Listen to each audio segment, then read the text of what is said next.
Pearl coming at you again from Chicago with thedailyrock.com. Today I have the honor and the privilege to be sitting with Megadeth's madman behind the drum kit, Mr. Shawn Drover.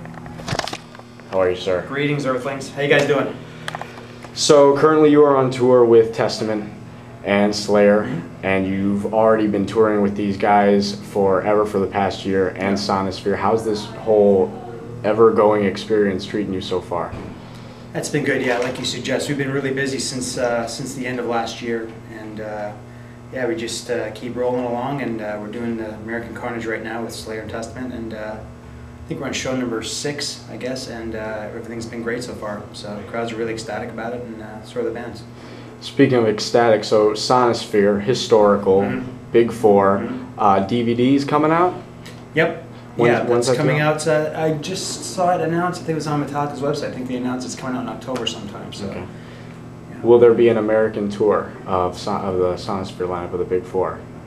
Well, I mean, we certainly hope so. I mean, has there been anything officially announced? No.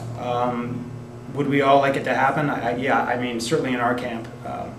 That seems to be the general consensus, but you know, we'll see what happens. We're hopeful for it, but if it doesn't happen, we can cherish the shows that we did together, and it's captured on film. So, but yeah, we remain hopeful about it. So I guess we'll see. It certainly won't be this year because all our schedules are jam-packed. So, but you know, we'll see what happens next year.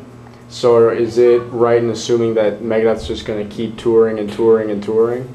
Or are you guys doing for a break a new album soon? What's coming up on the agenda with you all? That's a good question. Well, we're certainly busy throughout the rest of this year, and then we'll see what happens. I mean, we're talking about when we want to do a new record. I would think that would be at some point next year, but I think we still got maybe a little bit of touring, maybe next year as well, maybe the beginning of the year. And there's nothing on the books yet, but there's a lot of different scenarios being discussed. So. We'll see what happens, but I would think, yeah, we're definitely going to get started on a new record next year, I would say, for sure. And you personally, do you think you'll ever work at all with your brother and your side projects at all in the future? Well, yeah, I mean, obviously, I'd love to do something with Glenn. I mean, it's a time issue, or lack of time. I mean, as you know, I'm so busy with what's going on with Megadeth right now. It's really hard to get away, and to be honest, the last thing I want to do after being on tour all year is to go play music. You know, I just kind of decompress and hang out with my family. I'm a grandfather now, so I spend a lot of time with my grandson when I am at home.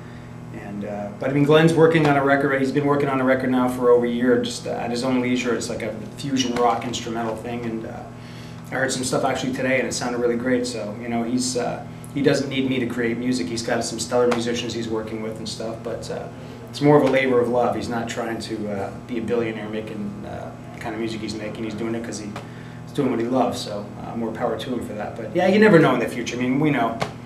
If there's ever time, of course, I'd love to do something with him and help him out and stuff, so yeah, but we'll have to see. But I'm so busy right now, it's hard to do anything outside of Megadeth. You mentioned being a grandfather, and I think it's very interesting how just this past May it was announced how the drummer of Megadeth is a grandfather now. How's that working out as far as, you know, trying to be a family man, and now you've got a new generation to look at as well? What does that do to a traveling heavy metal drummer? Well, it's hard. Yeah, it's been increasingly difficult to leave. Every time I leave home, it's a drag. But this is what I do. This is what I love to do, and this is what I was put on thirst to do. So. Yeah, it's hard. It's hard to leave your family. I have a hard time leaving my family, but this is what I do. And the payoff is when I'm at home. I'm at home 24 hours a day. I don't have to go and work a 9-to-5 job somewhere. And you know, so I'm at home. I can spend 24 hours a day with my family when I'm home. So there's good and bad in anything you do. So I try not to dwell on the negative. With being on a band that has so much notoriety and you're always traveling around, and even now, you know, you guys haven't stopped at all. How do you keep bringing the energy to every single show to hit the drums just as hard? A lot of vitamins. I don't know. I mean, I'm not that old. I mean, I'm 44 years old. Just try to stay in decent shape and just, you know, just, I don't know. This is, I don't know. That's a good question. You know, it's just, I guess you can ask that to any profession. You know, how do you keep doing it day after day, year after year? And it's just what we do. So I really don't put too much thought about it. It's just what I do, and I try to stay healthy about it, and just go up there and do my job. You know, it's fun. It's half. You know, a big part of it is it's fun. I love doing this. So it's not I don't dread doing it. I look forward to it every night, every show. You know, it's a lot of fun. Bit of a cliche question, but I have to ask, out of the set that you've got right now, what song do you look forward to playing the most? Why? Of this current set? Yes. Wow, I like all the songs. Take No Prisoners is fun because it's really challenging. It's a lot of stops and starts, and you really got to be on your game. I enjoy I enjoy the different songs for different reasons. That's a real challenging song to execute right, and when it is executed as good as I want it to be, I'm real happy. There's some nights where it's not, and that makes me mad. But that's a challenge, and that's cool. But I like playing Symphony of Destruction and stuff like that too. I like playing all the different things that we do. We play so much different kind of music, so it's a real trip playing all this stuff. You know, I enjoy every minute of it. I really do. I also wanted to take a moment to thank you as well, because a couple years back, about 3 years ago, in high school, my buddy introduced me to Megadeth. Let me explain something. This is Danny. Hi. Danny Gordetsky. And just gave me every album. He just kept feeding it to me. One day Danny comes to me with a piece of information that I liked a lot. And that summer we decided to go to Tel Aviv. And actually that summer you guys played there for the first time in years. Mm-hmm. We didn't tell our folks that we bought the tickets. Mom and Dad, I have a little bit of a confession to make. Now what is this, might you say? It's just an envelope. But if you look right here, it says Megadeth. Could these be 2 concert tickets to go see Megadeth at Hangar 11? I think they could be. We waited outside for like 6 hours and we got our asses kicked at that show. I got thrown back into the crowd. I got pulled out from the fence. I have a bruise going all across here just from being pushed against that damn gate. Best freaking bruise I ever got. I got the shit kicked out of me and it was great. And we were right up front. My buddy actually got one of your brother's picks in there. And the best part about being in the front is right here.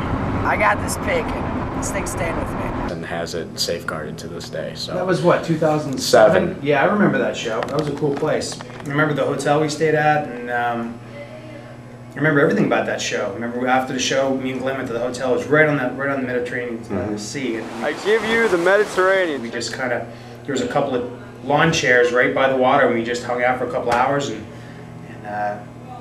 it was real cool vibe, man. I remember that being a really cool show, and you know, the first time we played there, was that the place where the barricade that people were in the front broke, and they're starting to riot? Was that the place where the barricade came down? Mm-hmm. Was it Tel Aviv? That's right, and we were playing on the sand. They played on a beach. A beach, right? A beach. On the beach or something like that, and the barricade, you know, just kind of collapsed after the first song. I mean, this is stainless steel reinforced, and everyone took it down. They called in the army, they called in riot control, and after 4 songs... And we played 5 songs, and yeah, the police told us we had to stop. And yeah, we were a little worried that there was going to be a lot of chaos, but the cops got on stage and said, you know, okay, you know, if this doesn't get resolved, we're going to cancel the show. They told the fans, you know, and yeah, we couldn't get it resolved, and said, okay, show's over. And the kids went home. So, you know, we're glad a full-blown riot didn't break out or anything like that, but the fans, like, you know, I guess they understood, and safety comes first at these shows. You can't have anybody getting hurt. That's just, that can't happen, so. But yeah, to this day, that's one of our greatest concert stories, how we went overseas. Yeah, wow, that's pretty hardcore. Yeah. That's really cool, yeah. I remember that being a really good show, too, so we're glad to be back after what happened previously, so, yeah, I remember that very well. Mr. Drover, thank you again very much. Thank you. All right. Hank Pearl with thedailyrock.com. We are out of here.